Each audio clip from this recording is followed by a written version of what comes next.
एकंदर आपण पाहतो केंद्र सरकार अनेक अर्थानं अयशस्वी ठरलेलं केंद्र सरकार हे आहे, अयशस्वी ठरलेले पंतप्रधान नरेंद्र मोदी हे आहे.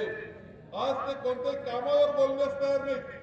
कोणते रोजगाराचं काय केलं, आमच्या तरुणांना रोजगार दिला का, काही बोलायला तयार नाही.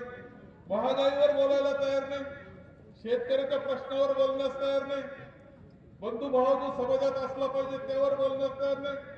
उलटा वाद वाढवण्याचं काम कसं करता येईल, रोजचं असं काही स्टेटमेंट ते करतात की ज्याच्यातून समाजात माणसामध्ये फूट होईल आणि त्याच्यावर मताची पोळी आपल्याला कशी भासता येईल अशा प्रकारचं वक्तव्य त्यांचं असतं. पाहतो आता ते रोज 2-3 सभा महाराष्ट्रात घेत आहेत. 5 फेज मध्ये निवडणुका, मोठ्या बाकी राज्यांमध्ये एकाच फेज मध्ये निवडणूक झाली.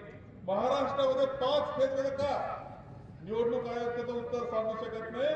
यांना सभा घेता याव्यात म्हणून 5 फेज मध्ये निवडणुका, कारण यांना समजलेलं आहे की महाराष्ट्राची जनता ही केंद्र सरकारच्या भाजपच्या विरोधात गेली आहे आणि इथे सुद्धा जी महायुती आहे, जो कारभार राज्य सरकारचा होतो आहे तो बिलकुल आवडत नाही म्हणून त्यांच्या विरोधात आहे. आणि म्हणून आता यांना दुरुस्त कसं करता येईल, याला समजून कसं सांगता येईल, ते आता 5 सभा घेतात. दिवसाला 5 सभा महाराष्ट्रामध्ये पंतप्रधानांच्या.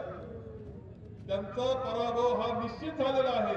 महाराष्ट्रामध्ये महाविकास आघाडी प्रचंड मताधिक्याने मोठा आकडा हा महाविकास आघाडीचा राहील आणि आपल्याकडे डॉक्टर कल्याण काळे हे खासदार झाले असतील.